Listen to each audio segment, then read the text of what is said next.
So what I want to do this evening, what I want to share with you are some reflections out of a book we published last year with a few colleagues from University College of London, which is called Planning Risk and Property Development.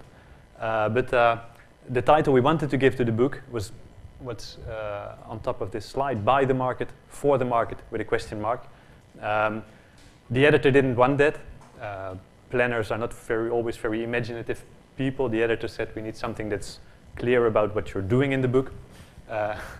So, well, okay, we wanted to publish it, so we agreed. But I used this opportunity to get back to this initial title again, because how do you say it? It's a bit the issue we want to address, and I'll explain how. Yeah, just one short remark. So, as a planner, I think one of the fundamental differences between planners and architects is that planners use text in PowerPoint presentations, whereas architects only use images. So I have a few slides with text. I hope you can work your way through it, and the images will come quite soon. So the starting point for our reflection is summarized here in a few points. Over the last 2 decades, there is a growing importance in European countries, growing attention to the regeneration of the existing city, the urban renaissance in the UK. All European cities agree on the fact that we can't continue to spread all the time for different reasons, and there's a lot of vacant land in the cities that we need to regenerate. So a growing importance for what they call brownfield regeneration.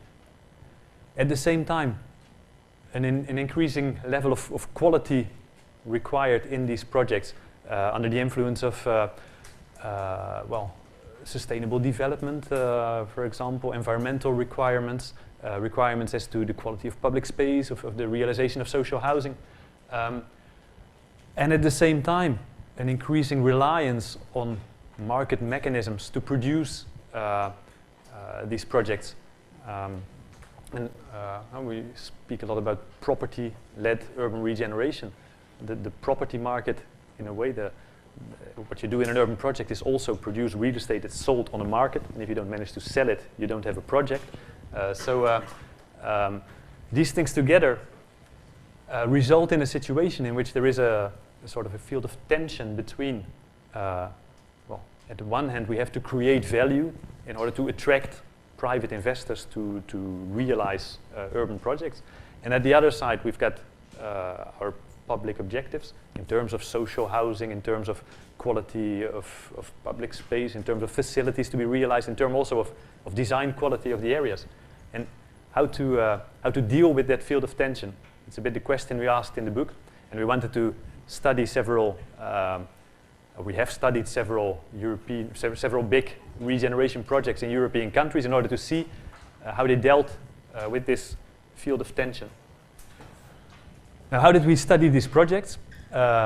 We used quite a basic sort of analytical framework, saying an urban project has a few central components.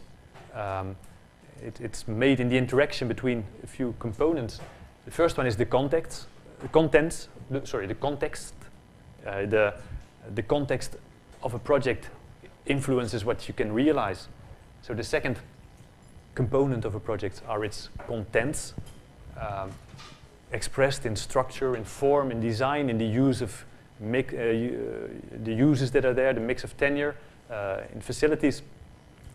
And there is a third component which is important, which is the organization of the project. A project is not just an interaction between a context and so what do we do? We look at the context and the project just emerges. A project emerges in the interaction between these three components. And depending on the type of governance, the partnership structure, the way in which risks are being dealt with, the contents of the project will not be the same. And the organization depends on the context, but also influences the context. There are mutual interactions between all these three components, and a project emerges in these interactions. Okay? So we had that in the back of our mind. In order to make this idea operational, and in order to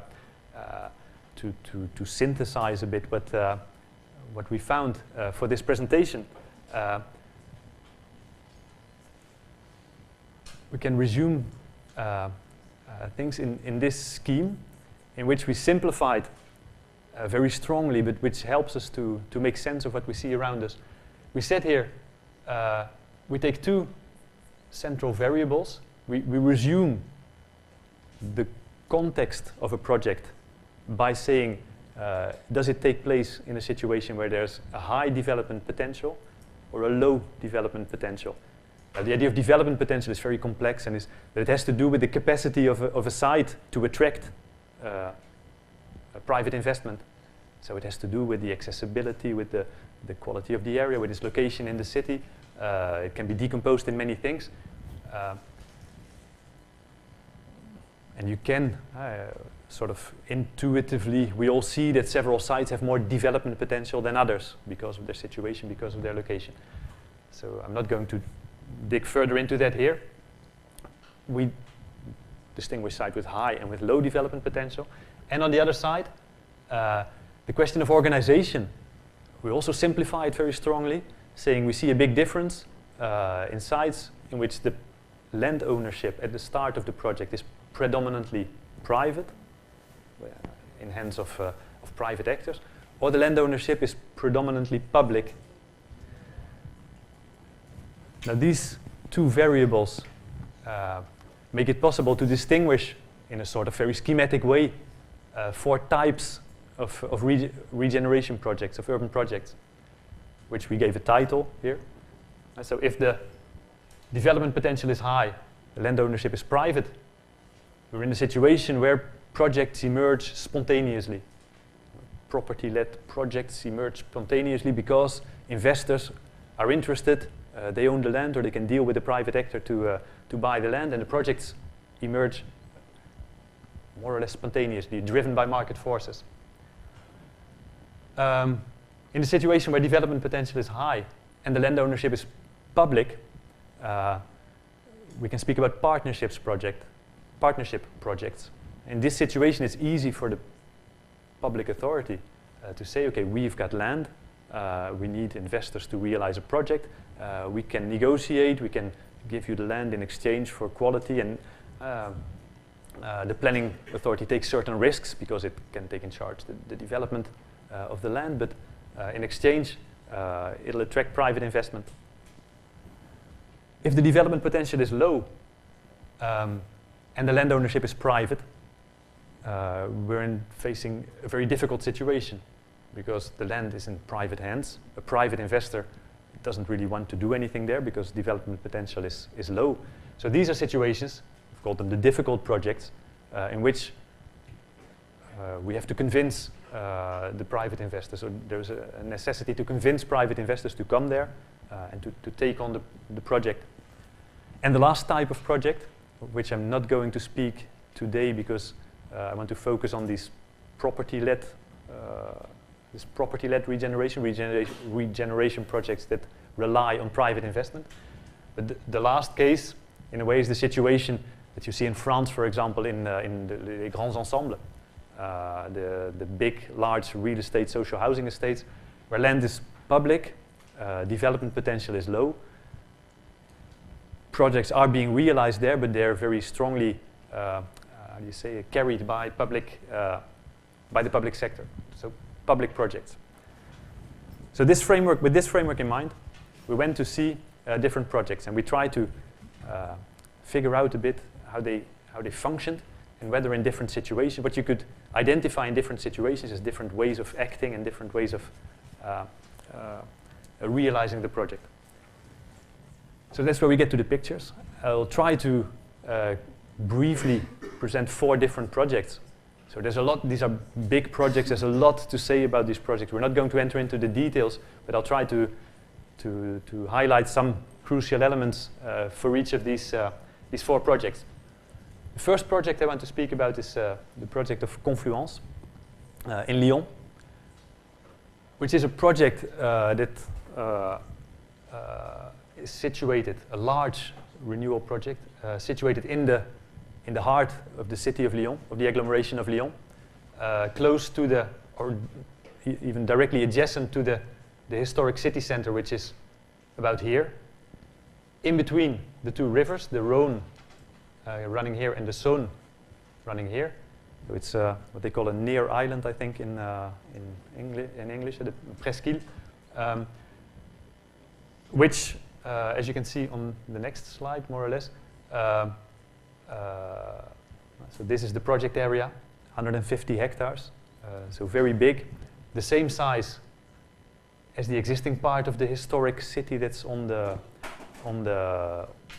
near island, but completely cut off from it by the railroad running here, which was realized in the 19th century, which is because here this is a hill, then there are two rivers, and only then it's flat, so it crosses the presqu'île at a level of 12 meters above ground level, because it has to cross the two rivers, it can't touch the ground, so this is a big wall with only a few passages connecting this area to the central city. So this area developed in the 19th century as an area where all the functions that were necessary for a city, but that we didn't want to be bothered by, or that we didn't want in the city center, they took place here. So there were the prisons, there was a big marshalling yard for trains, well, the kind of activities you find behind a slaughterhouse, a wholesale market here. A tissue which was completely different from the rest of the city, and you can see it very clearly on this image. You see the grid structure of the existing of the historic city, and then this sort of industrial structure here. The activities in this area started to leave during the 60s, the 70s, the 80s, like in many similar areas where this kind of activities related to logistics and to transport, and there was the river harbor here, the railway, they went out of the city because the railway lost its function. Well, no, the railway didn't really lost its function, but the river lost its function, a big part of its function as a transport axis. The railroad became less important considered to car traffic, and all these functions left. So in the 1980s, 1990s, the area was very strongly underused in a way, and had a very bad reputation in Lyon because it was behind this big wall. So it was where all the, well, more or less criminal or unwanted activities took place, prostitution, drugs dealing, things like that. You didn't go there as a Lyonnese. It was really a sort of almost a no-go area, at least in the evening. At the same time, in the 1990s, the then mayor said, well, this is a pity. We have this big area. Our city center is very cramped on this small island, and we could use this to extend our city. Made a first plan, which was very ambitious, reclaiming the whole area, the 150 hectares with a big master plan. Interesting in itself, but probably too ambitious to be realized. So in 2001, when a new mayor came into office, Gérard Collomb, the current mayor of Lyon, he said, no, we really need to develop this area. It's not going to develop itself spontaneously because its investors don't want to go there. We need to do something. We're going to start in a sort of pragmatic way. We're going to buy the land where we can, which means this part is a residential area. It was difficult to buy with a lot of different landowners. This part is the wholesale market that still functioned. So we're not going to start here. We're going to start in the area, the old river harbor, and some other activities around it, the old marshalling yard that are not used anymore. We'll buy all the land there, and we'll start a project.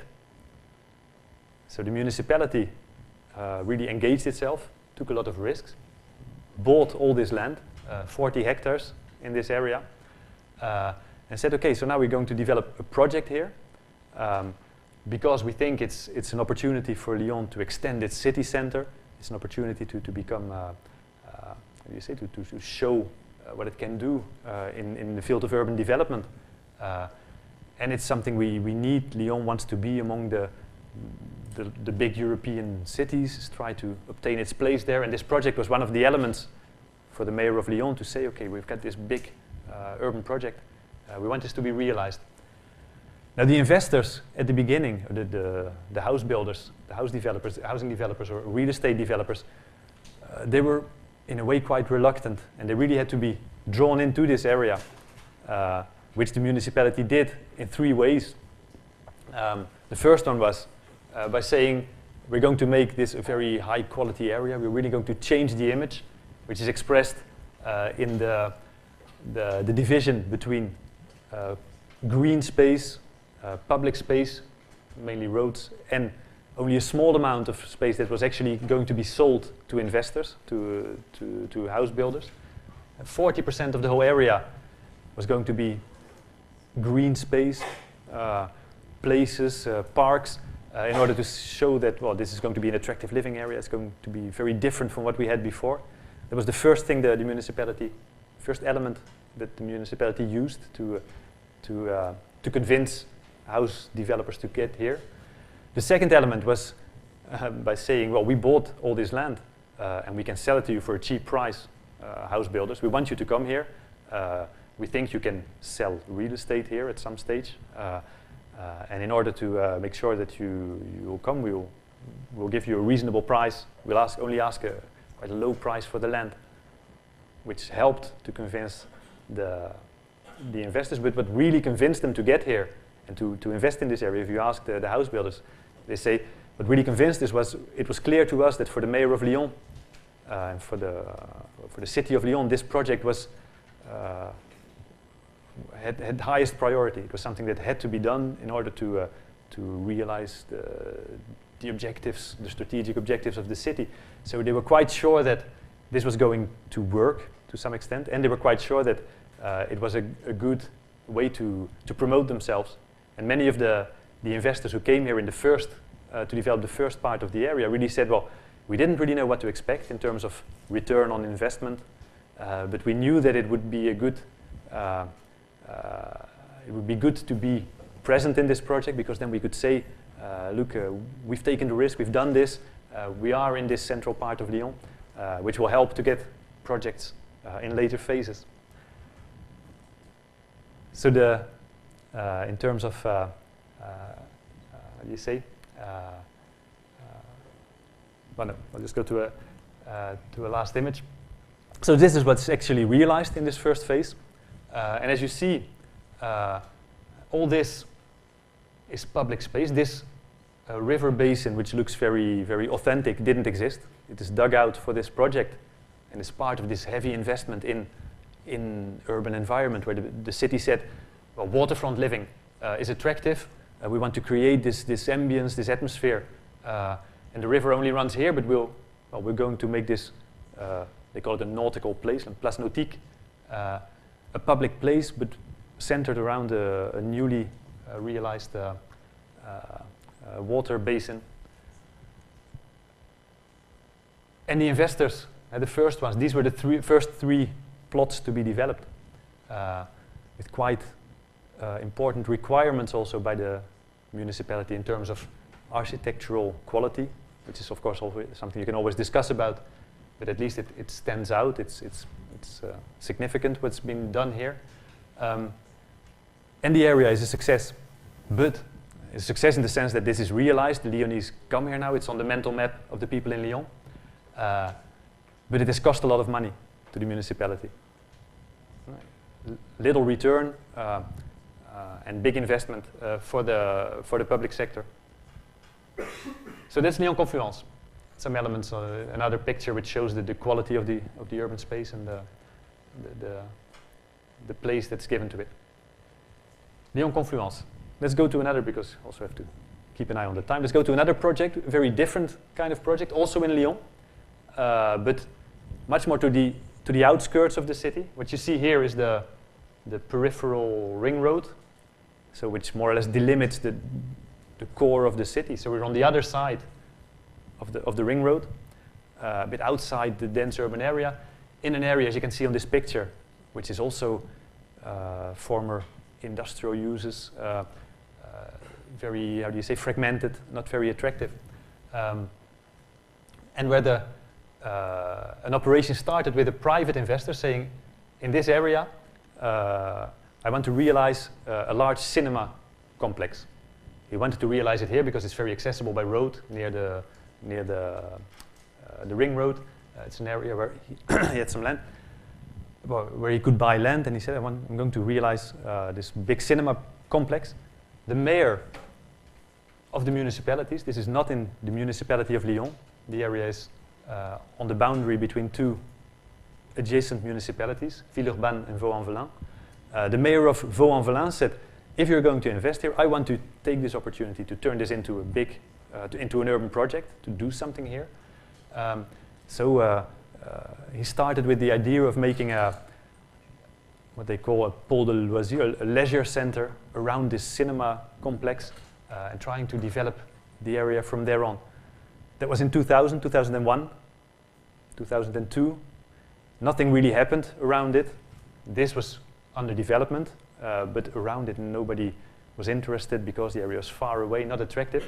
And then another decision, all of a sudden, put this area on the map in Lyon, which was the decision to create to use an old railway track, which ran from the central station of Lyon, which is the Pardieu railway station, to the east, to use this old railway track to create a tramway link, a fast light rail link to the airport here, which meant that all of a sudden this area that was at the outside of the city was now central between the airport and the city center, quarter of an hour from both. This takes a quarter of an hour and then another quarter of an hour to get to the Pardieu station. And combined with that, the metro line, which runs from the city center and which stopped here, was prolonged, which was very easy because this was the maintenance place for the metros was already here, so the tunnel was there.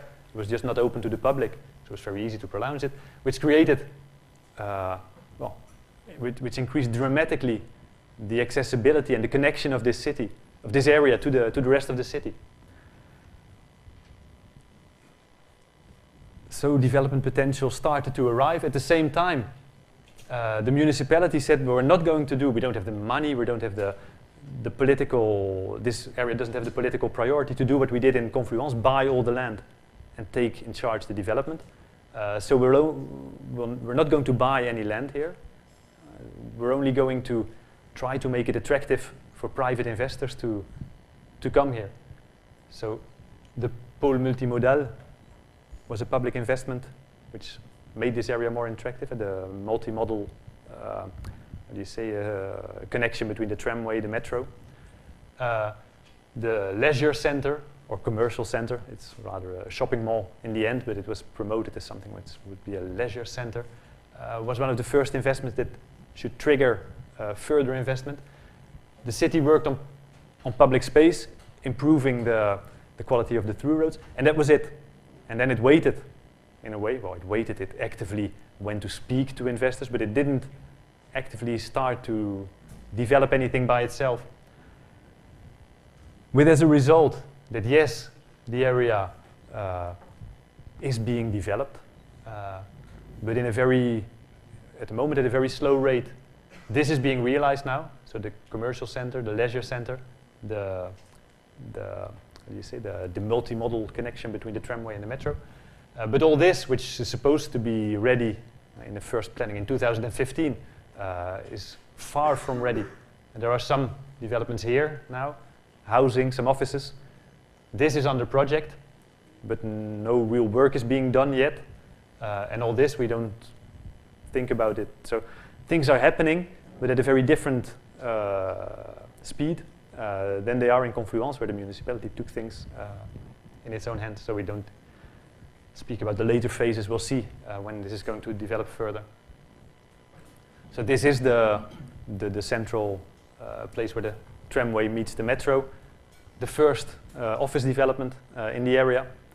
But on the other side and all around this, the area is still very empty.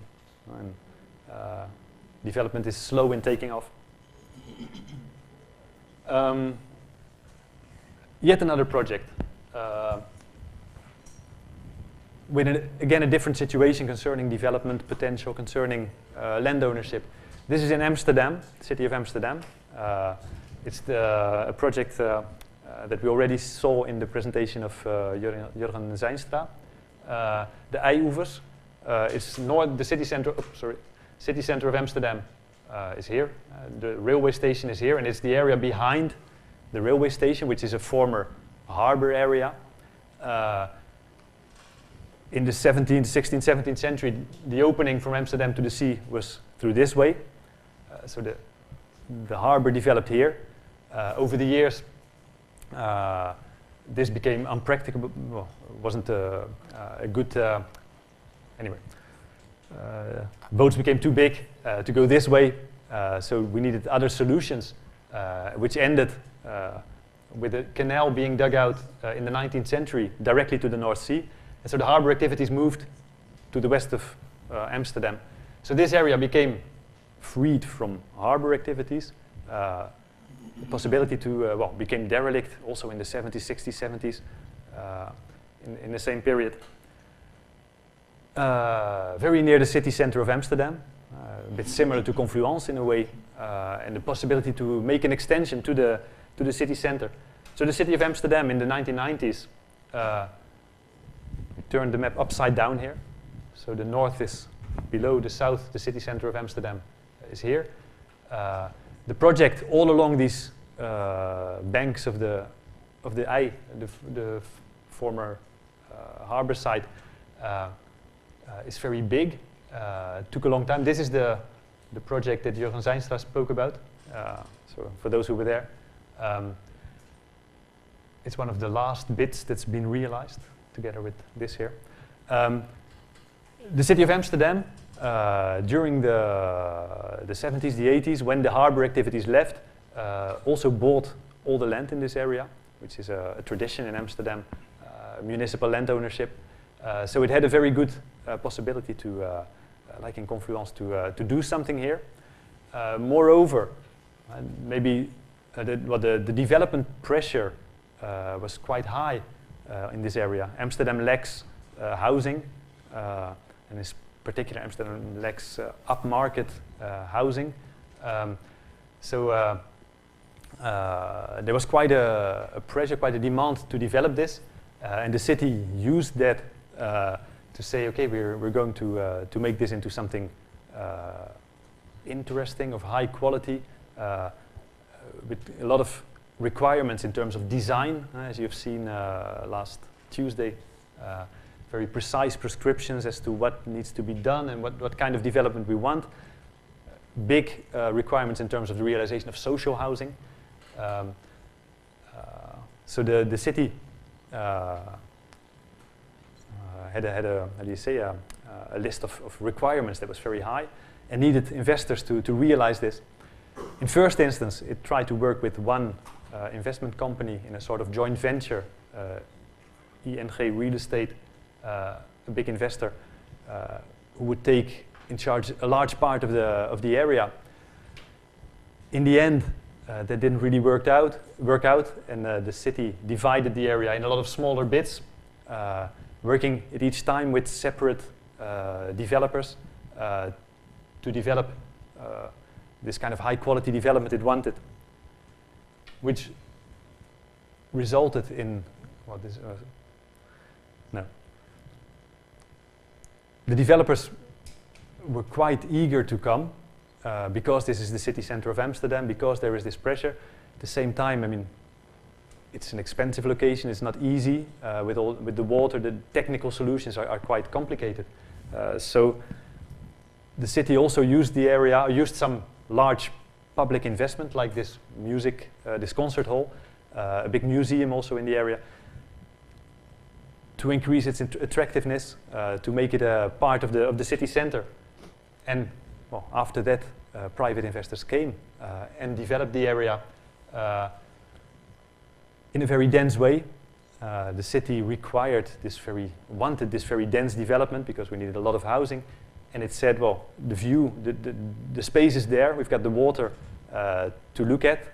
So on the land that's there, we can develop very, very densely because the houses all have got this view over the water, which led to this kind of development of housing areas, 5, 6 floors, up to 8 or 9 in some places, and very, very, how do you say? Well, very dense, very, very close to each other, the different buildings with interesting design solutions sometimes. The mix of social and private housing, that's also interesting. I'm not going to enter into any further. But the project did, well, that took some time, but that was realized by the investors in close cooperation with the municipality of Amsterdam, because Amsterdam had the money, had the land, and it used, well, what's particular for this operation is that Amsterdam decided to maintain the land, not to sell it to the developers, but to give it in land leases, which means that they rent it in a way. The house builders have the right to build their buildings on it, but the property of the land remains public, which is interesting for later phases. A last project we take a quick look at, and then I'll focus on what we can learn from these things, is Paddington Basin in London, in the east of the center of London. The city is here, Westminster is here, the Houses of Parliament must be somewhere here to find your way in London. Paddington Basin was for a long time the western, one of the main gates to London. The Grand Union Canal, which was an important transport way in the industrial period, ended in Paddington Basin. The Western Railway came to the railway station of Paddington, and together the railway station is here, the canal comes here, and for a long time the area was completely filled with activities around the canal, around the railway station, which, like in all the other cases, disappeared during the 60s, 70s, and 80s for different reasons, and the area became not abandoned. We're still in the center of London, so activities were there, but underused in a certain way, and with this kind of industrial or logistic occupations that weren't functioning very well, or at least that were not in line with what you could realize in an area like this. Now in England or in the UK, the planning authority doesn't have the idea that it sometimes has in France or in the Netherlands, that it's its responsibility to develop an area. In the United Kingdom, development of such an area is the responsibility of private investors. It's sort of a starting point, at least since the Thatcher years, since the 80s. Which doesn't mean that the local council of Westminster didn't want to develop this, but it was by no way thinking of we're going to buy this land and do it by ourselves. It was creating conditions which maybe made investment possible. So during the 90s, the investors started to become interested in this area, started to buy different pieces. Well, I'm going to go through this quickly. Started to buy different pieces in the area that they wanted to develop and try to obtain planning permission to realize their development. Now so we're in London. Investors are, I should put it differently, this didn't really get off the ground until at the end of the 1990s. The property market all of a sudden started to boom in London, and investment in real estate became something that really interested the developers. And so then they said, okay, we've got this land in Paddington Basin, we can buy it, we can develop it. And the project started as a sort of spontaneous project in the typology I just gave, in that the developers didn't need any public intervention, but started to develop in this way, trying to put as many square meters of floor space in the area, because throughout the end of the 90s and the beginning of 2000, development pressure was very high, and at some stage they weren't really occupied with concerned with who would occupy these buildings. They were just wanted to build, because a building built in 2002, in 2006, it would be worth 30% more. So even without any occupation, it would be interesting. So a project that developed spontaneously, really driven by investors. Another picture. Now, and the municipality not having many means of influence in this project, only managed to say to the developers, well, you're making so much money here, we're creating so much value, we can reclaim part of it to invest in public space or in facilities. And so you've got some areas where the developers of the office buildings or the housing buildings around it have invested, have been forced to invest in public space. And then you get these kind of park areas or places. If you compare this to Confluence, I mean, it's not at all the same scale. At the same time, Confluence has cost a lot of money to the city of Lyon. Paddington Basin didn't cost anything to the city of London. Even got some money out of it. Now, what can we conclude out of this? In these kind of projects, public intervention has two objectives: creating value, making sure that investors come, and trying to capture a part of that value to invest in the quality of the area, either by buying the land and selling it at a higher price and trying to invest this money in the quality of the area, or to impose upon the developers to create some public space. The balance between these objectives changes according to the type of project. We've seen that in different projects the situation was very different.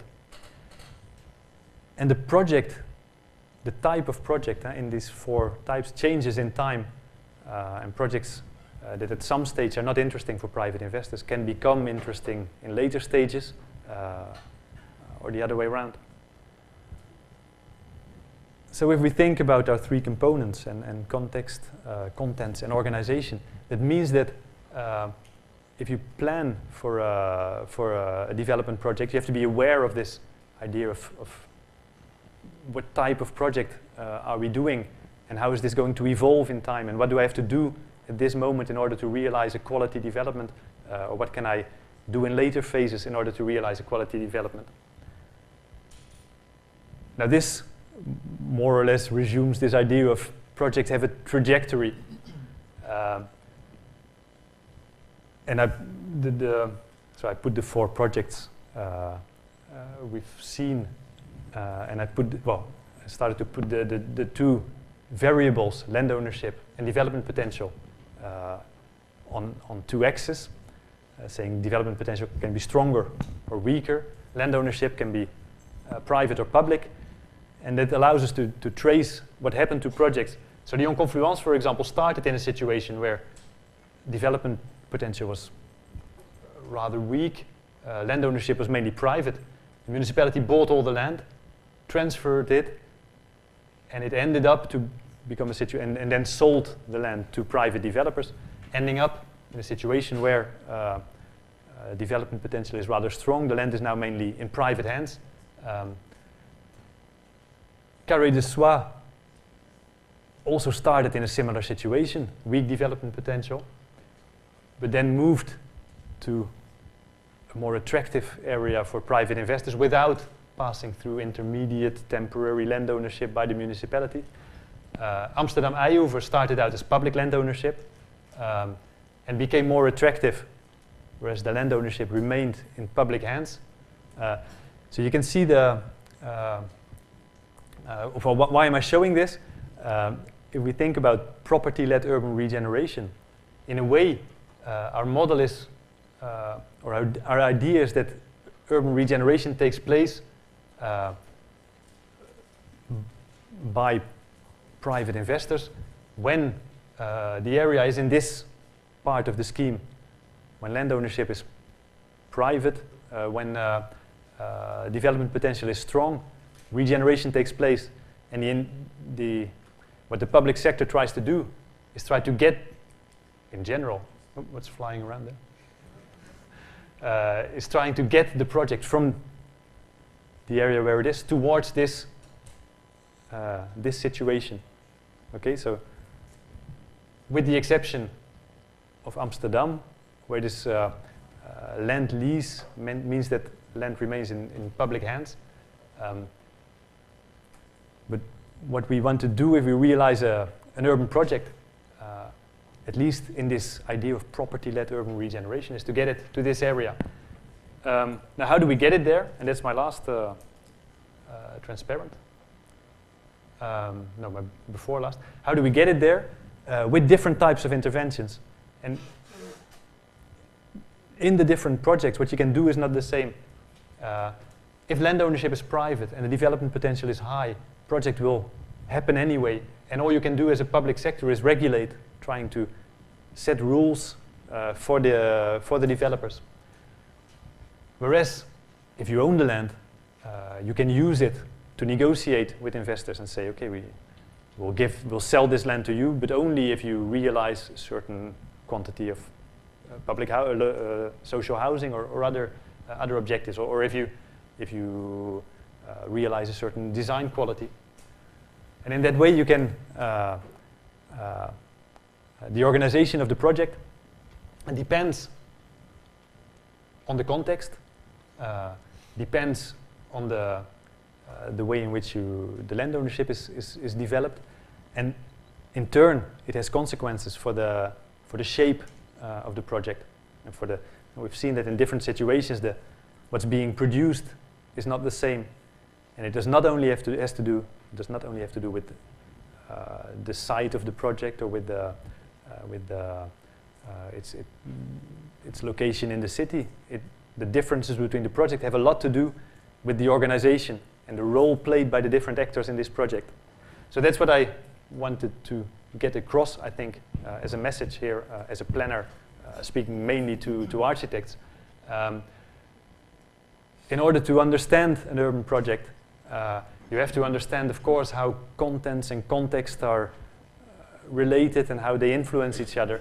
But you also have to understand that the organization of the project has an important influence, and that you cannot do the same according to the governance structure, the way in which the actors are engaged in the process. So I hope, as I said, it's quite a different approach to urban projects as what we've seen in the other presentations. I hope it adds something to your understanding of what we see around us when we see the city develop. And thank you for your attention.